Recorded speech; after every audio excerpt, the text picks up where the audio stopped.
1871 census அப்போ இந்த சாதிகள் அத்தனையுமே கடுமையாக அவங்க உரிமைக்காக போராடிருக்காங்க. இந்த வரலாறு எதுவுமே சொல்லாமல் சுதந்திர போராட்டத்தையும் எப்படி சொல்கிறாங்க அப்படின்னா, சுதந்திர போராட்டத்தில் இவங்க வந்து வெள்ளைக்காரனோட உழைப்பு சுரண்டல், இங்கே இருக்கிற மனித வள சுரண்டல், இங்கே இருக்கிற வளங்களை சுரண்டுவதை எதிர்த்து ஏகப்பட்ட போராட்டங்கள் பண்ணியிருக்காங்க. குறிப்பாக நீங்கள் மதுரையெல்லாம் பார்த்தீங்கன்னா 1,00,000 மாணவர்கள் வந்து அமெரிக்கன் காலேஜ் வாசலில் போராட்டம்லாம் பண்ணியிருக்காங்க.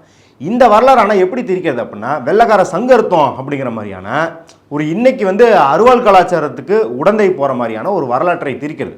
சண்டை போட்டாங்க, துணிஞ்சு போரிட்டாங்க, அதெல்லாம் உண்மைதான்.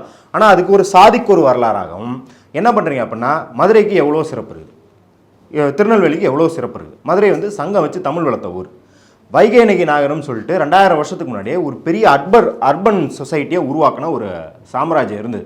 அங்கே ஏகப்பட்ட படிப்பினைகள் இருக்குது. நம்ம அதுலேருந்து இன்னைக்கு வரைக்கும் நம்ம வந்து கீழடி ஆய்வில் முதுமக்கள் தாலியிலேருந்து எடுத்து அது எப்படி வந்து ஒரு கேபிட்டல்லேருந்து இன்னொரு கேபிட்டலுக்கு ஷிஃப்ட் ஆச்சுன்னா அவ்வளோ ஸ்டடீஸ் இருக்குது. இதையெல்லாம் முன்னிலைப்படுத்தாமல் மதுரைக்கு வந்தால் வந்து எங்களை மீறி நீ எதுவும் பண்ண முடியாது, வெட்டி போடுவோம், குத்தி போடுவோம், நாங்கள் வச்சதான் சட்டம் அப்படின்ற வரலாறு இருக்கு இல்லையா.